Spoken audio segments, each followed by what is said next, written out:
Hello. Hi everyone, and welcome back to Sit in It for a Bit on a Sunday with Arne and Carlos. And we are, as always, your hosts. Arne and Carlos. And we are back with yet another one of our monthly podcasts. Nowadays, I think the only thing we do is travel, isn't it? There's a lot of traveling. There's a lot of traveling involved. Like before, we had sit and knit every day during the lockdown, and then we had sit and knit every Wednesday, and then we had sit and knit on Sunday, and now we have every month. Yeah. every once. For the time being, I mean, we might pick it up and do more later on. Maybe because I got some news. Oh, tell me the news. I got some news when we Oh, were God, we yeah. were on the garden tour in England, and I got news. I got an email from the state. From the Norwegian government. The government that I can actually retire now. Early retirement. Early retirement. That was kind of scary. And then Yeah, you were very offended, weren't you? I was very offended. He was very offended. And yesterday, yesterday I got another one. And then he got another one yesterday where he got even more offended. I was communicating with our accountant because we own our company, but we are employed in our company, so we pay our salaries the way everybody else gets their salary, and then we also have to pay social services, which is part of the package, right? I mean, our welfare state is funded by companies paying social services, and then on top of that all, there's the 5 weeks of vacation. Yeah, well, hang on. So there's five. So in Norway, you're entitled to 5 weeks of paid vacation, and it's fully paid vacation. However, our accountant informed me yesterday that the reason why Arne gets more money, vacation money, than I do, is because he, as someone over 60, is entitled to 6 weeks of paid vacation. 6 weeks of paid vacation, Carlos. Yeah. We could do more sit and knit for a bit while I have my vacation. And because then I'm not going anywhere. I refuse to work now. Yeah. So yesterday when I told Arne this, he was very offended because I started teasing him. But then I was downstairs, he was upstairs, and I yelled. I didn't yell at him, but I yelled because I wanted his attention, because I wanted him to come down. And then he yells back to me, "I'm on vacation. I have an extra week of vacation. If you want something, you have to come up." Exactly. Which fair enough, I guess. Yeah. I guess when you're over 60, so you're over 60. Now, when you start working again, I'm going to refuse to work. But do we actually have holidays? Like, do we have those holidays? Well, we get paid for them. Yeah, but do we ever take a holiday from things? We do. There's always something. Yeah, gardening is not. We take a holiday occasionally. I don't think we take all our 5 weeks of holiday that we are entitled to paid. But I mean, we get paid for it, and then we work anyway. And now you get a 6th week that we have to pay you.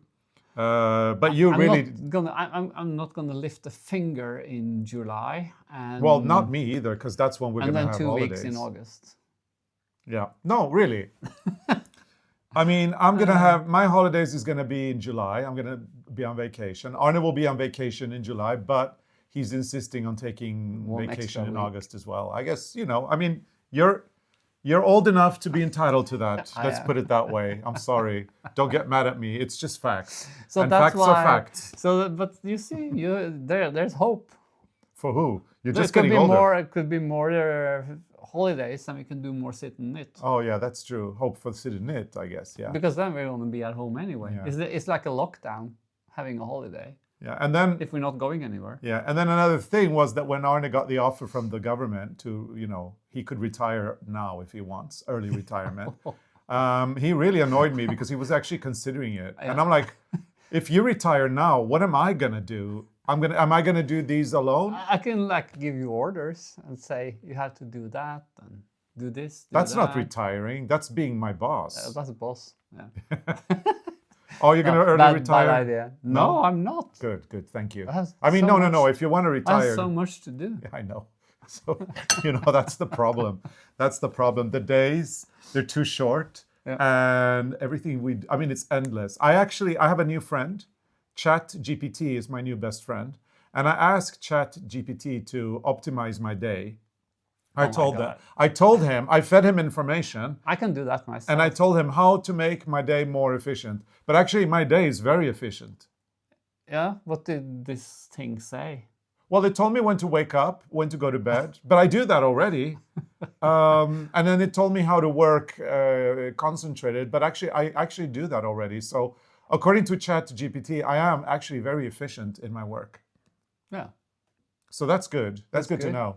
And if you wonder now, it's called sit and knit Right, for I a was gonna bit. say It's that. because you can sit and knit while we talk. Yeah. Because if somebody who doesn't know us just randomly found this Sit and Knit for a Bit podcast, Yeah. you know, they're going to be complaining and annoyed at us now Because there's no knitting. it's almost 6 minutes in and we haven't mentioned knitting. But the podcast is actually about us as, you know, we are knitting designers. We live in Norway. And we like to tell stories like we did during lockdown. Right. We love telling stories and keeping you all entertained. And there will be knitting. We are working on projects and we are going to go on a knitting cruise next week with a group of people that we call Knitting on Top of the World. And I'm preparing. I have so many projects for that trip. You know? Yeah. I brought them so we can show some knitting. Because I brought... Oh, the knitting is coming early today, people. Yeah, it's coming early. And see, this is the sock from the folk costume. From the Gudbrandsdalen. Yeah. So you can explain what happened. So long story short, we took stupidly, I mean, no, not stupidly, because if we only took one, we would have lost it anyway. We took our stockings, our hand knitted stockings that we knit, well, that he knit with his own bare hands. My own bare hands. One pair for him and one pair for me. I didn't knit, but I did weave the garter band, so I did work. You did? Okay? Because I was not a good Don't come weaver. here and tell me I don't do nothing. I do a lot. I haven't said that. No, maybe people think that. No, people Right. know you're working. Right. Anyway, so we were in a class where we were teaching about traditional Norwegian stocking designs and knitting, and we left one. We believe we left it in South Elgin at Wool & Co. Sadly, Wool & Co. has not been able to find it. And we have friends who live in near Geneva who have been helping us track it down. It hasn't appeared. Maybe the hotel has it. Maybe somebody's walking around in Geneva wearing one stocking. Stocking. Anyway, No, but the problem now is that these things like that happen. yeah, But now we have only one. we have only one, so we couldn't wear. So we couldn't wear our folk costumes on Constitution Day. So instead, we went to England. But because, we had a garden tour also, so we had to go to England. yeah, but So we posted a picture of ourselves in the folk costume 3 years ago, just like a Christmas or a 2022. 17th of May card. Yeah. Happy. Well, we didn't have to go to England. We were No. going to celebrate Constitution Day on May 17th in Norway, but because we only had 3 stockings, we couldn't. And my solution was to just change our flights and fly to England and stay in London for an additional day. And yeah, I'm sure you all know how expensive London is. So this was not the most economical. I bought a pair of ready. One made. pair. Whole Yeah, so the store. it wasn't the most economical solution. But anyway, yeah, we can't wear our folk costumes until we get that replaced. Actually, I could wear the other one, the Satistal, with long trousers because you can't see the socks. Yeah, but what were you going to wear? Tennis socks? Yeah. And they would have been, people would have seen them. No, because the trousers are all the way down to the floor. Yeah, but you know the Bunat police. I know. They come and they look at your folk costume. I couldn't sit down. They maybe. lift your trousers. So, but I'm actually working on a sock. I don't remember when I started this. Was this on the last cruise we did? God knows. I think this was on the last cruise. It's the most insane of the stockings. Yeah, so this has a different pattern. It's the same wool, but this one has a lot of cable. And it's just crazy. And diamonds or Rumps. rumps. So there's like the X and the O, and then there's this this one is really difficult. The pattern, the chart is this big, and yeah. This Look is at the that. chart. Look at that. I mean, I put it in the copy machine and blow it up. And now I knitted too much, so I had to go back. And then I really have to know where I am in the pattern because it's kind of hard. Yeah. So, but now it's the right length. So now I'm going to do the heel. yeah, but whoever invented that folk costume is a sadist because as Arne was saying, for that particular folk costume in Sätterstad, the trouser goes all the way down. It actually, it's opened at the end, and it even passes the ankle so that it lies like it's that like over the shoe. Like a split on the on the side of the trouser. side, so it flows over the shoe. There's embroidery around there, and then you have to knit this to put underneath. Meanwhile, the folk costumes from Gudbrandsdalen, where we have our folk costumes, they have this, which is hello. This is super like easy. A diamond and A rhomb, a yeah, like a cable. rhomb, and a super easy cable. And you wear these visibly because the trousers go to the knees. So yeah, the guy who invented, or the woman who, I probably was a guy, was a sadist. You never know. Idiot. No, I'm just kidding. He wasn't an idiot, but really, it's beautiful. it is beautiful. But all that work, and then you don't even show it off. No, you. Oh, and the worst thing is, the worst thing is, if you're a woman and you have the woman's equivalent of that folk costume, you have to knit it in white and then dye it in black. That's what they did, at least in the So that nothing shows. So you're walking around wearing your skirt and the stockings are visible, but because they're completely black, you can't see. When you knit it. Well, you can't see. It's hard to knit it when it's black. Yeah, that's why you dye it. So you dye it black. But when you finally, Arne, when you dye it in black, because it's so small and so intricate, when you wear it, it just looks like a black stocking. You can hardly see. You can hardly see the You pattern. can hardly see the pattern because it's so black. Yeah. So really, I mean, yeah. But I want to have a pair Yeah. with the Sätterstad folk costume because they're beautiful. And Or maybe it was somebody that really loved knitting and Yeah. really couldn't stop themselves Could be. from doing this, even if they knew that it was going to go under a pair of pants. Meanwhile, this one here, I would call this is a more I would say intelligent person because no. because I mean, yeah, it's quick and beautiful. But you want to look good when you wear your folk costume. Well, I look damn good when I wear this. I know, but I will look even better without my trouser. When I take my trousers off, it will be like a surprise. It's like, wow, what are you wearing under your... Right. Yeah. I already know because Yeah, you've seen them. everybody knows now. You don't even have to take your trousers off. No, so see, it's good for something. Good for something. And I found this also. yeah. I had leftover Plus from this. because now I'm going to do the heel on the Sätterstad, and then when you do the heel, you put this very thin merino with the other one, so you knit with two strands. Yeah. So there's no synthetic, nothing. It's all wool. So I have to wind this up and take it with me because So this is very very thin. And, very tightly woven. and then I found 2 balls, Yeah. skeins of yarn, Yeah. so I don't have to buy. So this should be enough. I put And they're the same dye lot. yeah, I put the other pair of socks on the scale, and it was how much was it? 178 Yeah, grams. so you have enough. So that's 200 grams. So yeah, so this is our favorite Norwegian manufacturer called Hillesvåg Ullvarefabrik, and Vilje is their Norwegian lamb's wool yarn, which is really nice. Already on the hand when you have it here, it's super soft, but it's not super washed because super washed is a big no-no. You don't want to use that for your folk costume. Yeah. And by adding the very tightly spun thread, it will be durable. You only need to add it on the heel and on the toe, though. Yeah, the whole heel and the toe. Yeah. Nothing under. Nothing else. No, and I haven't checked if these go together.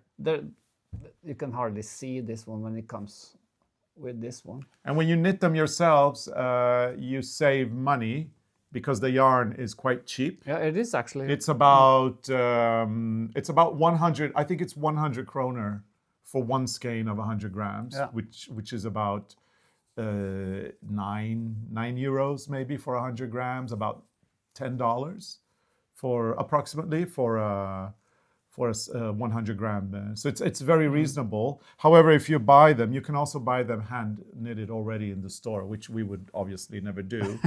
But then you have to pay about 2,500, 3,000 kroner. I think, well, for that, probably more. This one, I think, is about 2,000 kroner or something. Yeah, it's probably very... $2,000, $200, something like that.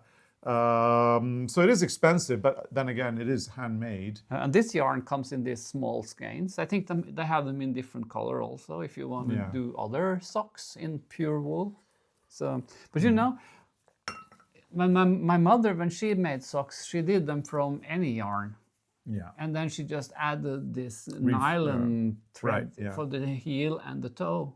And those socks also lasted very long. Yeah, so you can do a reinforcement thread in either nylon or a very tightly spun wool, or you could also use silk.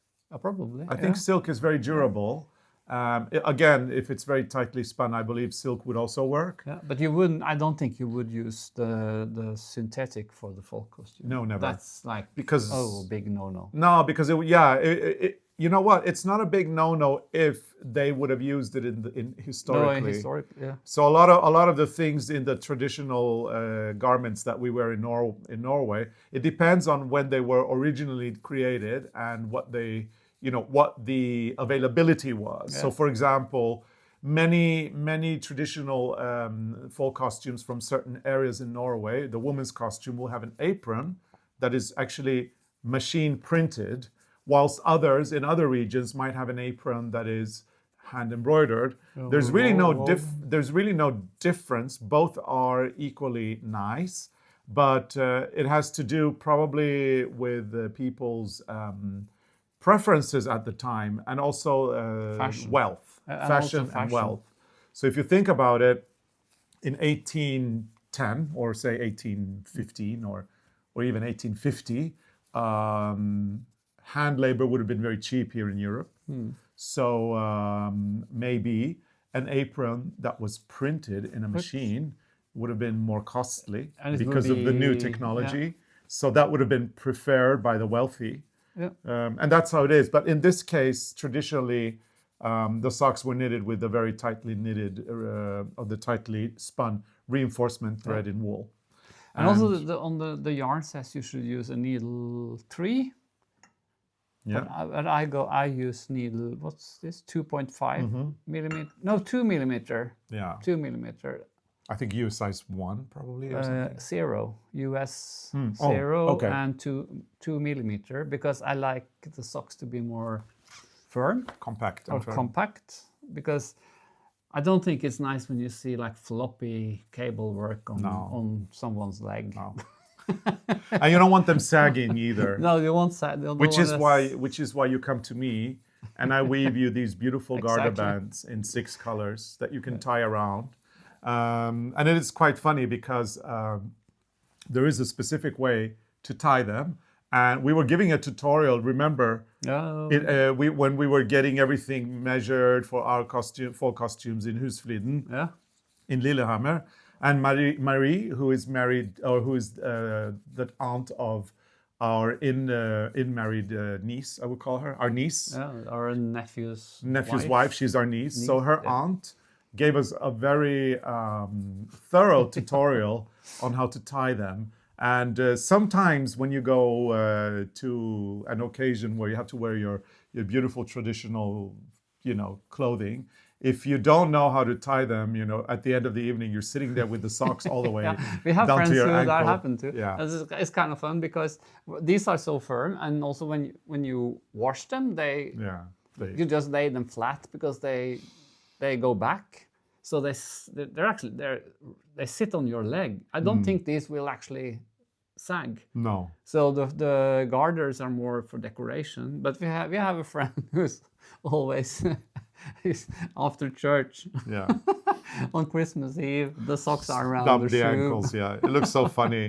And we don't. I mean, he ties them in a completely different way, and it's a little bit awkward because on the one hand, we would love to tell him that maybe he should tie them the way we were taught. But on the other hand, number one, we don't know if our way of tying them, which Marie taught us, is specific to our region. I think there are actually different ways of tying, because our garters have only one tassel. Exactly, one tassel only. So we can't be the ones that say you're doing it wrong. No. Because that would be showing some sort of superiority that we may not even I mean, we're not superior in any way. Just because we do these things doesn't mean we know everything. There may be a completely different way to tie them. Yeah, I think there must be, because I think those have 2 tassels. Yeah. And he's So it's different. never come to us for help. He's never come and said, I can't get these stockings to stay up all the time. Could you help us? Could you help me? Because our stockings stay all the time. I think I should knit him a pair. Oh, of and new remember, nowadays he's got this whole infrastructure. He's put remember he told us he's put some elastics around, and he's done all sorts of things to keep them up, and they still don't stay up. So, but we feel like it's not our place to tell him anything. It's not our place. I wouldn't want to offend him. So instead, we're sitting there. Hope we're not doing it by talking about it. Right. Well, but Sorry. he doesn't watch this. No. Maybe his wife does, but whoops. Whoops. But anyway, we don't want to offend him, and so we kind of just stay silent and die a little. No, I mean we feel no, we don't die a little, but we feel bad for him because his stockings are down by his ankles. Anyway, I've been really naughty today. And What have you done? if the Bunad police is listening in, Yeah. I just want to reiterate that the guy who designed this is not an idiot. He just loved knitting a lot. Or she. Or she. Or yeah, he or or she. she, or someone. Whoever designed this, of course, yeah. He or she, whoever designed this was not an idiot. They were just, they love knitting. So I never said anything else. I never said anything bad about them. I love them. I love them. I just don't understand why you would do so much work and then never I think show they're them off. beautiful. But I don't think I'm going to bring this on top of the world, because I'm going to bring this. But we have to wind all the yarn, I'll wind it. because we're not bringing the yarn thing. We're not bringing we're not bringing the yarn winder. So we have on to this wind this before we leave, or you... I'll or do it for you. This. No. I've wound a lot of yarn in the past few years, so I know how to use it now. So I will wind it for you. So then I think I just leave this and I do the heel when I come home. But we need to write a note to Sel for August. Bring yarn winder, because we tend to forget We nowadays. forgot them, and we have to buy new yarn winders, so we get them from Hillesåg. Well, it's stupid buying more yarn winders than we need. Yeah. So we have 3 now. So and we have to deliver one to him. Yeah. It's back in the box. Yeah. So anyway, that's our life here, and I love that. I've been joking all the time. I love the yarn design or the stocking designs for both. Oh, I lost my ball. Sorry. And in a way, from a styling point of view, this is plainer. It looks much better when you're wearing it with knee trousers, and this is so intricate that it wouldn't look as cool. So styling-wise, this is better with long pants. There, I think I saved it now. You saved I reeled it in, and now everybody's happy with me. And then we have to also talk about the garden tour, because we just came back from it's just we came back about a week from ago. England about a week ago. We had the garden tour. Yes. It was a very nice garden tour. Oh, yes. A very nice group. I mean, England is always. I mean, going on a garden tour and enjoying a garden in England is always nice. Sharing it with people that have the same interests as us That's also nice. is even nicer. In this case, not only are they, keen garden people, but most of them are also knitters. Yeah. So it's really a fantastic way of bringing people with common interests together. And there's always a few non-knitters, and I think that's also nice both on the cruises and on the garden tours. But I think it's very nice for the atmosphere. Yeah, but on the garden tours, the non-knitters are usually keen gardeners anyway, so you get something. What I really loved about this group, our tours are very small. So this one, we were a total of 26 people, including Arne and myself, our tour leader, Lise, and then we had a guide, a British guide who was with us all the time, the wonderful Marianne, who I adore, and so do you. She's very good. good. I will not go to England without her as a guide, that's what I'm saying. I hope she do other areas. Oh yeah, well she doesn't, but we may have to send her away to learn so that she can come and do. Anyway, so we were 26 people plus Marianne, our guide, and Paul, our amazing driver. Also the British bus drivers are the nicest they're people I've ever always met. nice. Yeah. So, And you know what's best? We don't have to drive. oh yeah, Because we've done a lot of tours to England by ourselves. Oh, yeah, And oh, yeah. the driving is cray. take a few days before you get into it, and then when you come home, you end up on the wrong side of the road because you change Yeah. in your head. But what I was going to say was, it's a small group. People get to know each other quickly. We get a lot of repeat travelers. So a lot of people that have already been on trips with us come back. They make friends with other people, and then they kind of decide together they want to do this trip together. So they come back as a group of friends. And in this particular group, we had a very big portion of it that seemed to get along beautifully. Yeah. So much so that on a couple of evenings when when we all had an evening off where there was no organized dinner, at least 8 or 9 of them organized it themselves, and then they went out. Yeah.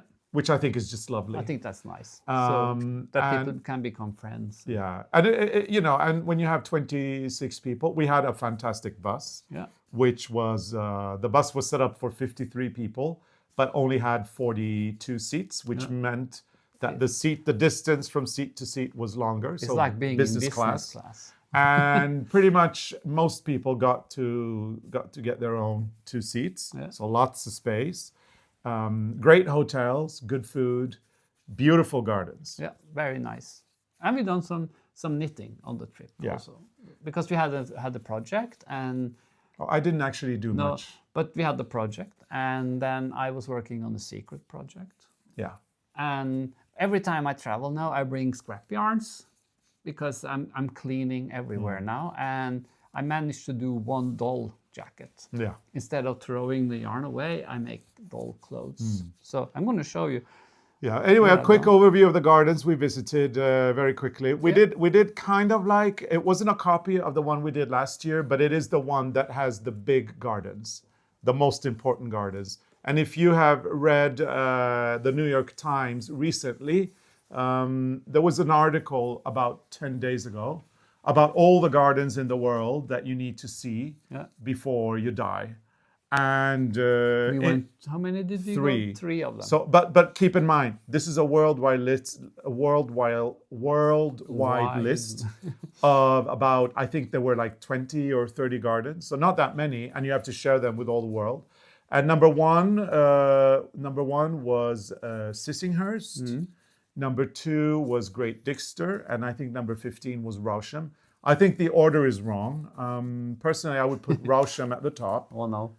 I think would. A Great Dixter is very... I would put Very Rousham good. before Great Dixter or Sissinghurst, to be honest. It depends on what you like, what style of garden you like. And also history, Arne. And history, Rousham is a prototype for gardens in England today. that's true. They invented, or William Kent, he invented the ha-ha. The ha-ha. And if you don't know what a ha-ha Didn't is, we mention that on Instagram? We did. And someone thought we were stupid. no, they wonder what it was. No, Well, there was I think it was someone like whatever. Yeah, But like that. if you don't know what a ha-ha is a British garden term, and it is an obstacle that keeps... It's like a ditch. Yeah, it's an obstacle, Kind of, and this obstacle keeps your garden designed in a way that you bring the landscape into the garden, but you don't bring in the cows or the sheep. And you have to be very aware if you don't see it. Sonia on the tour said something about the ha-ha. If you fall down, Right. other people can laugh at you. Right, and that was one of the theories of why it was called a ha-ha. Ha-ha. Because if you fell, people laugh. The other theory was because you suddenly see it. Ha-ha, there it is. Yeah. But anyway, you've got if you picture an amazing garden, beautiful garden, but it has also the landscape is integrated in the garden design. And then say you have hills, and maybe at the top of the hills you have a ruin that kind of becomes a focal point that brings your eye forward or up to that, right? And think of the whole landscape as man-made, and it's put there to look like it's natural when in fact it's not. And you've got your cows, you've got your ha-ha, and then on the other side of the ha-ha, you have the garden. and the house. Yeah, and then This is Rauschen. yeah, and that's like you have the ha-ha, so you can actually have the cattle. You can see the cattle out on the field, Yeah. but there's no fence that disturb your view. Yeah, so this is Rauschen. Then add an area which is like a beautiful park with pavilions and certain sculptures, and say that it's got this beautiful canal which leads into a larger pool and then continues. And think of this canal as shaping itself around. And then look at the foliage, the green foliage that follows it like that. And then you have Rauschen.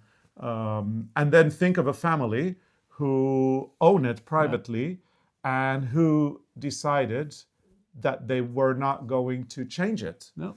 And they decided this at the time when it was created by William Kent in the 18th century. And picture it today pretty much the same as you saw 200 or 300 years ago. You have a very unique garden, one of the few that has been unchanged for all that long. And then it has a beautiful hedge, and you go through the hedge into a secret garden, which is like a walled garden, which is actually older than the William Kent part. Anyway, that's another garden. But that's more like an English garden, cottage garden, kind of. So for me, that's the most important garden in England. I love it to death.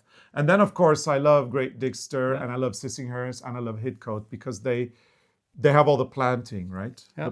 The planting that maybe Rauschen doesn't have. Yeah.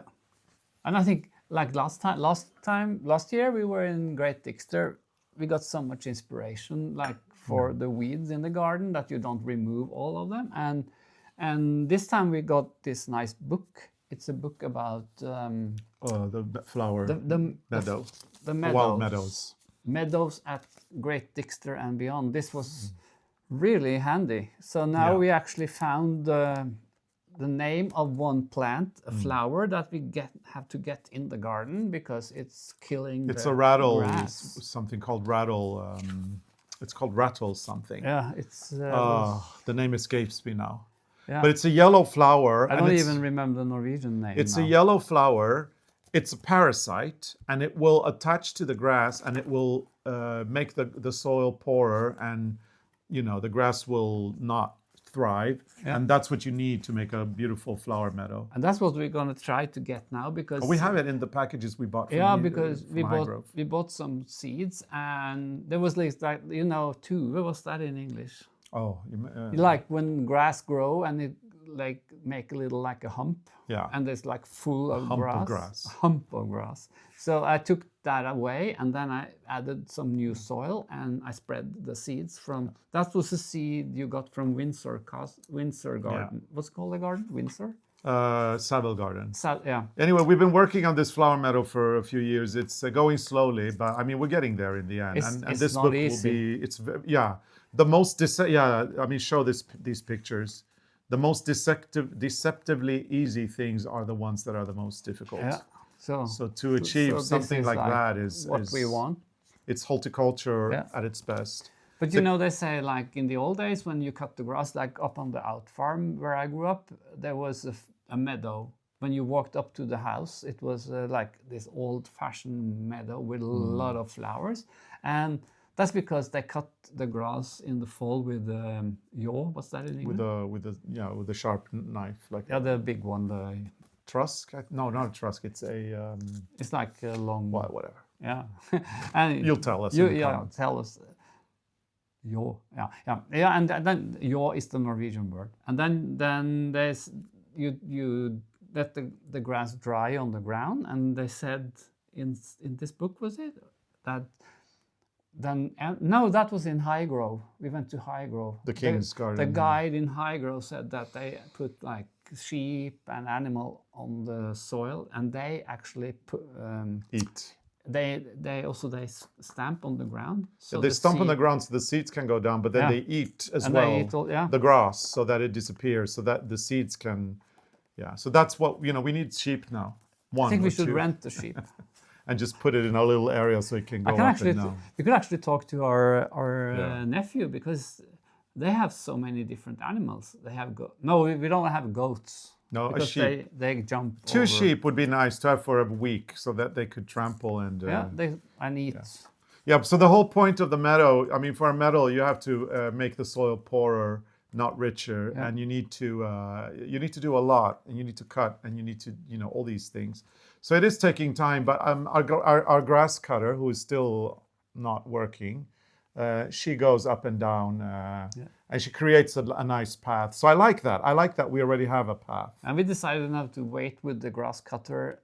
Gardia. We had Rob before he died. Gardenia, but now we have Gard. Yeah. And no, we had Gard before we had Rob. We had Rob first. Yeah, and he died. He died, and now we have Gardenia, who's a little robot lawnmower, and she's going to start working. But we've had some issues with our lawn as well, so we've had to. That's it's called like ice fire. Yeah, when the ice kind of kills the grass. The ice comes on top in the spring, and then it doesn't give oxygen to the roots, and the grass die. So we had to put on new seeds there.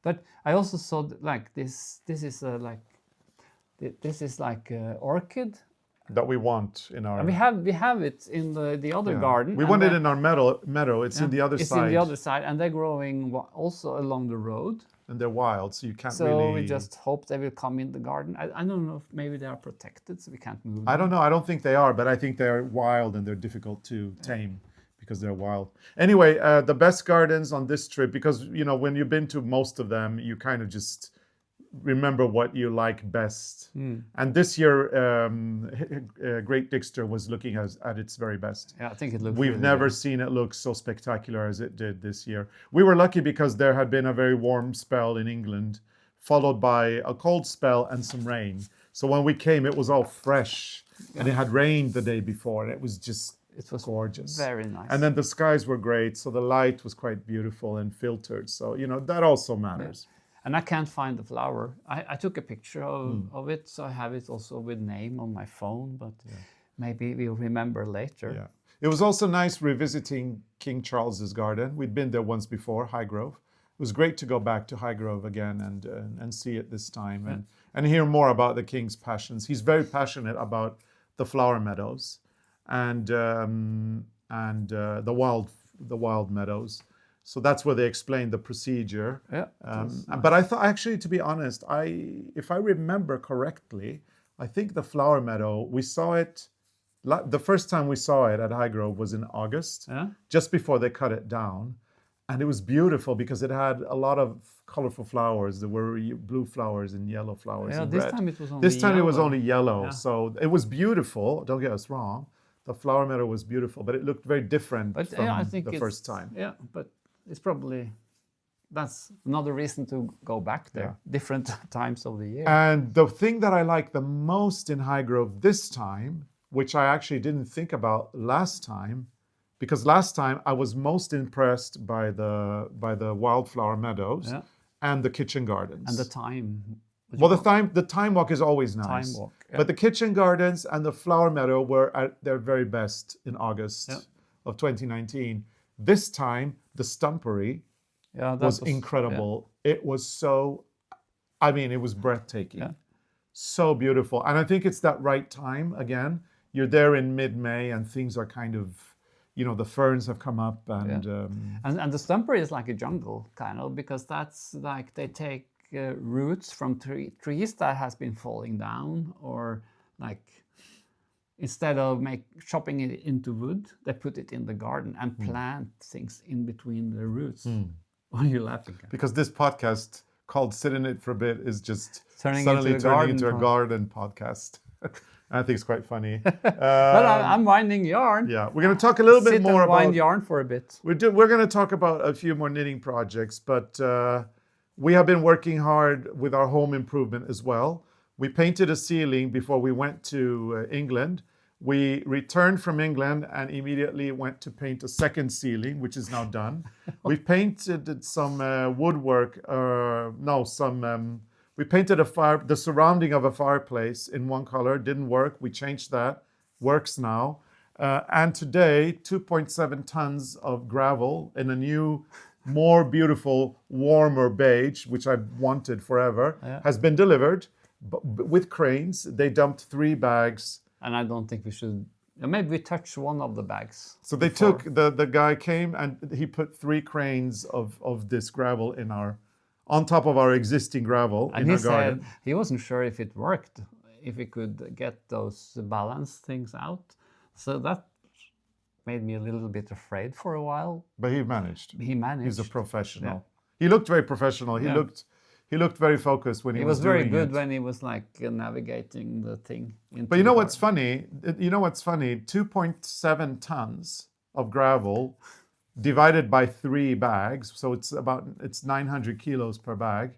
So 900 kilos per bag do not look as much as No. you think it is when you get the number. So we've got 2.7 tons of gravel in 3 bags in our garden. And my comment was, is this it? I hope it's enough.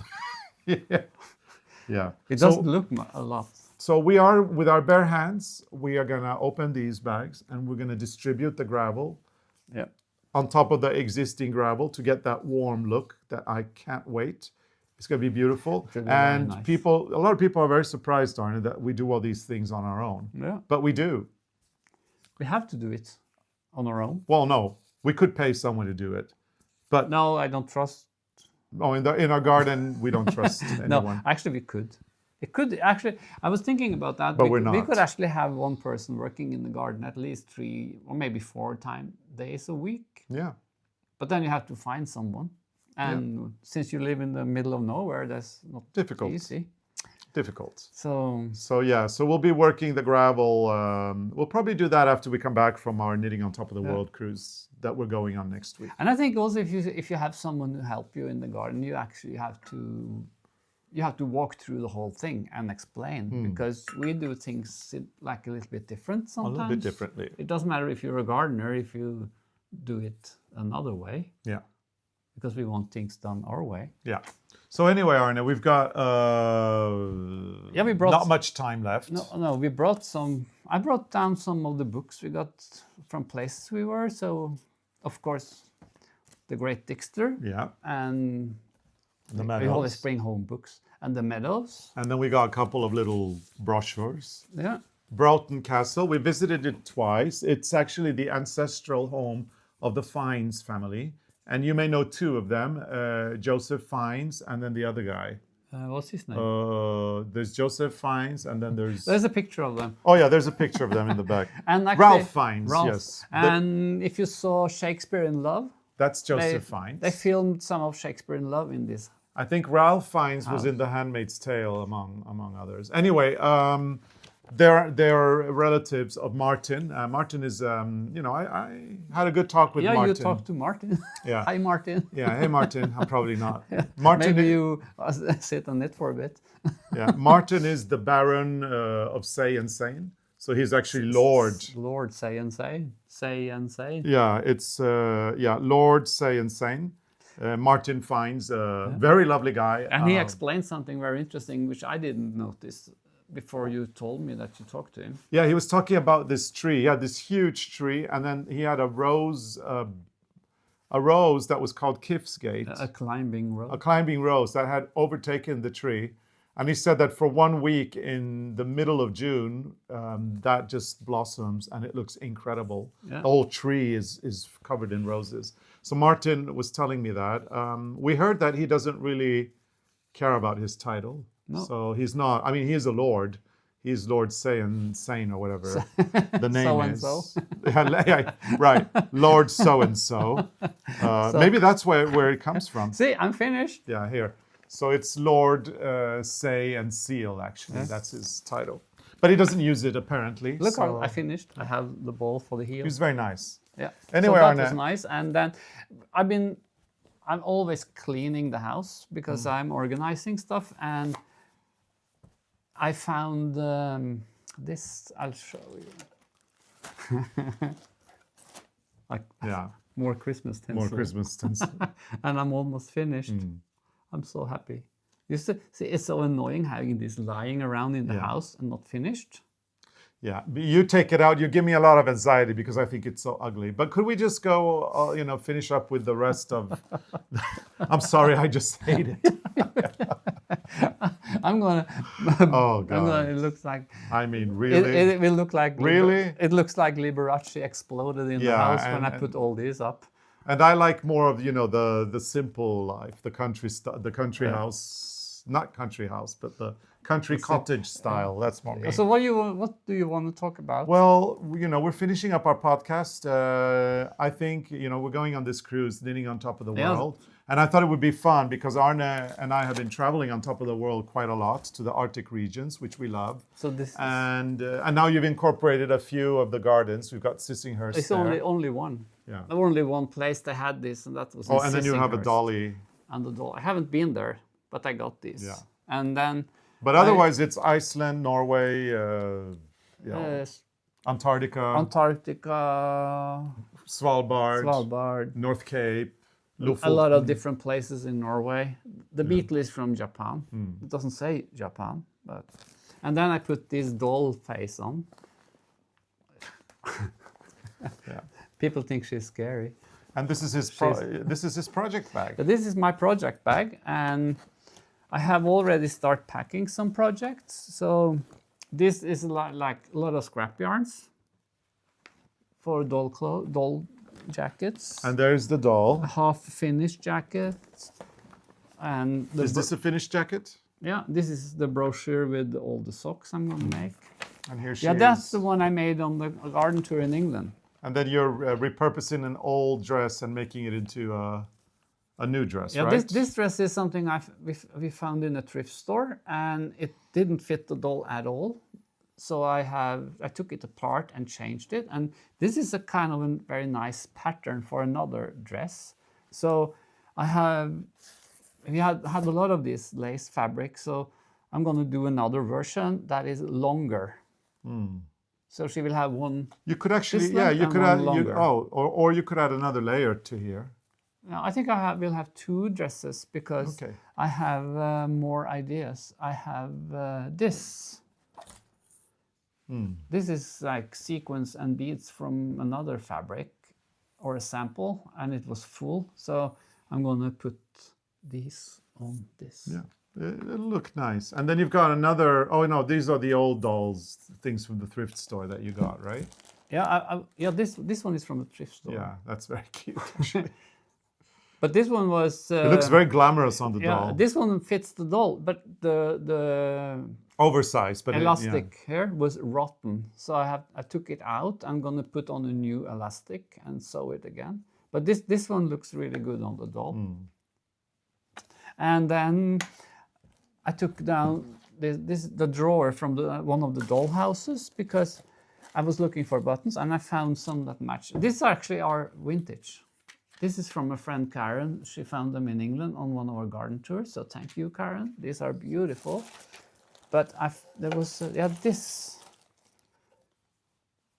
Look, very nice. this will be good on this jacket. It'll be beautiful. So lot of plans. A lot of plans. Okay, so we have reached the end of today's or this month's podcast. We hope that you have enjoyed it. And there's a lot going on here, and we can't wait to share a lot of news with you in the future. In the near future, but we won't yet because Not it's not. yet. It's not. Things are not done yet. So there's going to be some announcements coming this fall, which we're very much looking forward to. Yeah. New collaborations and a lot of fun. So yeah, we're going to be going on our knitting trip Soon? on top of the world next week. And after that, we will travel, or actually we'll have vacation. Arne is going to have a week more than I am because he's over. Because I can. He's just over, he's a man of a certain age now. Yes. And so he has to have an extra week. Yeah, because I get so tired. I'm still young and still have to work that week. So I'll be working 1 week when he will be lying in the hammock, commanding me about. Do this, do that. Right. Bring me coffee, bring me tea. Yeah. And we have new microphones. Yes. Hopefully these microphones are better than the ones. I thought the other one was a bit strange after a while. It was like an echo. I thought these are good. Hopefully. Eric came with them. Yeah, and they're tiny compared to the other ones. So they're a little bit easier to accessorize when you're wearing your outfits. And there's a magnet you can put them like. Yeah. So we hope you've enjoyed this episode. And if you have, please give us a big thumbs up and like and engage with our content, because that really helps us in terms of promotion here on YouTube. Yeah. And you can also be a member if you want to be a member. Yeah. And then you will have like other things like our members area is for additional content. Yeah, that's the word. And we've got lots of fun things. There's shenanigans, there's badges, emojis, weekly catch-ups when we're not traveling, knitting help and live streams, and lots of really good stuff there. And there's a lot in our library now since we have been doing this for 2 years. So if you want to become a member, you'll get a whole bunch of additional content. So we hope to see you there as well. Yeah. And this content, of course, remains for free. We post every other week here on our channel. And then every other, we also have tutorials. Yeah. Or mostly tutorials. So every other week, tutorials, and every other week. So next Sunday, it's a tutorial. No, the Sunday after that. The Sunday after that. Okay. Anyway, thank you so much for watching, and we look forward to catching up with you when we come back from our trip in the end of June, I think, or maybe in the beginning of June, or July. So thank you so much for watching, and we will see you again very soon. Bye.